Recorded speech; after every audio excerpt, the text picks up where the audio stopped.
नगीना सांसद चंद्रशेखर आजाद कल दिल्ली में उन्होंने एक रैली को संबोधित किया और ये भीड़ जो आप देख रहे हैं ये नगीना सांसद चंद्रशेखर आजाद की इस रैली की भीड़ है जिसने सारे रिकॉर्ड तोड़ दिए हैं। दिल्ली के स्टेडियम में कल इकट्ठा हुई ये भीड़ जहां पर जमकर गरजे चंद्रशेखर आजाद और उन्होंने कहा कि आरक्षण को समाप्त करवाने के लिए एड़ी चोटी के जोर लगा दिए और इस पर सबसे बड़ा हमला हुआ जब 10% ईडब्ल्यूएस के रूप में हमारे पूर्व दलों ने उस वक्त इसका साथ दिया जबकि वो आरक्षण पर सबसे बड़ा हमला था। और अगर उसी दिन हम लोगों ने सड़कों पर निकलकर अपनी आवाज को उठाया होता, इसका विरोध किया होता, तो किसी की मां ने दूध नहीं पिलाया जो दोबारा आरक्षण पर हमले के बारे में सोच लेता। और आपको बता दें कि सोशल मीडिया साइट एक्स पर चंद्रशेखर ने अपनी इस रैली के संदर्भ में लिखा। उन्होंने कहा कि पूरे देश ने बहुजन समाज की एकता का जो जनसैलाब दिल्ली में देखा, उससे एक बार फिर ये साबित हो गया कि हक अधिकारों की लड़ाई में निमंत्रण नहीं भेजे जाते, जिनका जमीर जिंदा हो वो खुद दौड़कर चले आते हैं। मैं आपसे कहना चाहता हूं, सरकार बताए उनके पास वर्गीकरण की क्या पॉलिसी है, किस आधार पे वो वर्गीकरण करना चाहते हैं, कौन से आंकड़े उनके पास है, कौन से डाटा उनके पास है।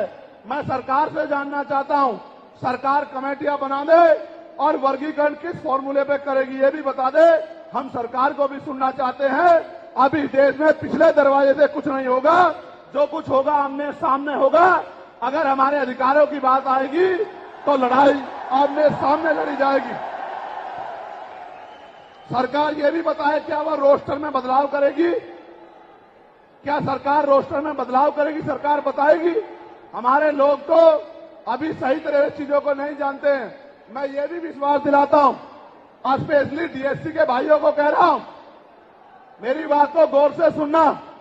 स्पेशली डीएससी के भाइयों को कह रहा हूं, उन जातियों को जो लोग आंदोलन कर रहे हैं, आपको एहसास नहीं है, जब देने की बारी आएगी हम बताएंगे अपने भाइयों को किस तरह से आगे बढ़ाया जाता है, किस तरह से उनकी हिस्सेदारी दी जाती है। अभी तो हम पे देने कुछ है ही नहीं।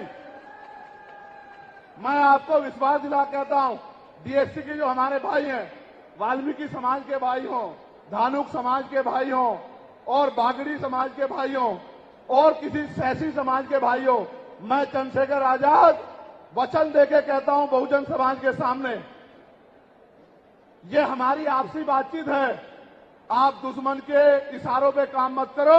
हम लोग बैठ के अपनी लड़ाई को निपटा लेंगे। हम लोग अपने आप बैठ के चर्चा करके आपके साथ बैठ के, अगर कहीं हमें कुछ डर भी है, आप चीजों को नहीं समझ पा रहे हो या हम लोग समझा नहीं पा रहे, अगर आपको अधिकार मिलता है तो बताओ। हमारे किसी व्यक्ति को तकलीफ है क्या, बताओ। अगर हमारे डीएससी के भाइयों को अधिकार मिलता बताओ, हाथ उठा के बताओ, तकलीफ है क्या हमें किसी को। ये इतना बड़ा जन समूह गवाही दे रहा है, अगर डीएससी के भाइयों को कुछ मिलता है तो हमें तकलीफ नहीं है। लेकिन हम इस सरकार की मंशा को जानते हैं, हम इस सरकार को जानते हैं, इनके चरित्र को जानते हैं। ये देना कुछ नहीं चाहती, ये तो इसको अटका के रखना चाहती हैं। आप ये देख लेना, इन्हीं के कुछ लोग पहले सुप्रीम कोर्ट चले जाएंगे,